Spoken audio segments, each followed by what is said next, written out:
Kuntum khaira ummah. Kamu umat Islam adalah umat terbaik yang dilahirkan untuk manusia, karena kamu menyuruh berbuat yang makruf dan mencegah dari yang mungkar. Allahu Allahu Allahu Allah. A'udzubillahi minasyaitonirrajim. Bismillahirrahmanirrahim. Dan apabila dibacakan kepada mereka ayat-ayat kami yang terang, maksudnya niscaya orang-orang yang kafir berkata kepada orang-orang yang beriman, manakah di antara kedua golongan kafir dan mukmin yang lebih baik tempat tinggalnya dan lebih indah tempat pertemuannya? Betapa banyak umat yang telah kami binasakan sebelum mereka, sedang mereka adalah lebih bagus alat rumah tangganya dan lebih sedap dipandang mata. Katakanlah, barang siapa yang berada di dalam kesesatan, maka biarlah Tuhan yang Maha Pemurah memperpanjang tempo baginya, sehingga apabila mereka telah melihat apa yang diancamkan kepadanya, baik siksa maupun kiamat, maka mereka akan mengetahui siapa yang lebih jelek kedudukannya dan lebih lemah penolong-penolongnya. Dan Allah akan menambah petunjuk kepada mereka yang telah mendapat petunjuk, dan amal-amal soleh yang kekal itu lebih baik pahalanya di sisi Tuhanmu dan lebih baik kesudahannya. Maka apakah kamu telah melihat orang yang kafir kepada ayat-ayat kami dan ia mengatakan, pasti aku akan diberi harta dan anak? Adakah ia melihat yang goib, atau ia telah membuat perjanjian di sisi Tuhan yang Maha Pemurah? Sekali-kali tidak. Kami akan menulis apa yang dikatakan dan benar-benar kami akan memperpanjang azab untuknya, dan kami akan mewarisi apa yang ia katakan itu, dan ia akan datang kepada kami dengan seorang diri. Dan mereka telah mengambil sembahan-sembahan selain Allah, agar sembahan-sembahan itu menjadi pelindung bagi mereka. Sekali-kali tidak.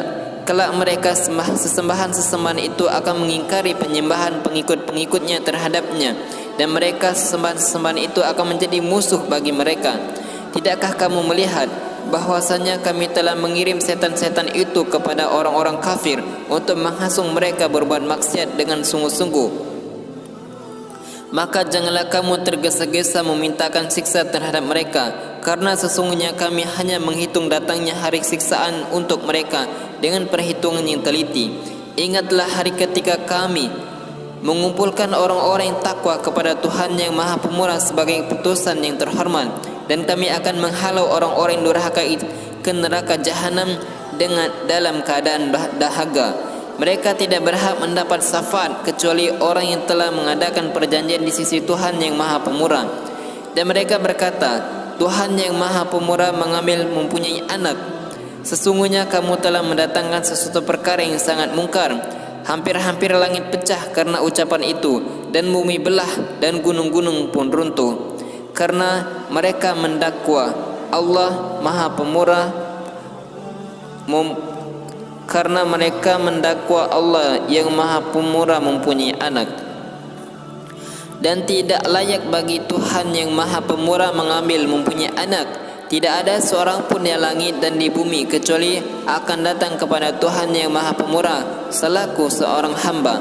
Sesungguhnya Allah telah menentukan jumlah mereka dan menghitung mereka dengan hitungan yang teliti, dan tiap-tiap mereka akan datang kepada Allah pada hari kiamat dengan sendiri-sendiri. Sesungguhnya orang-orang yang beriman dan beramal soleh, kelak Allah yang Maha Pemurah akan menanamkan dalam hati mereka rasa kasih sayang.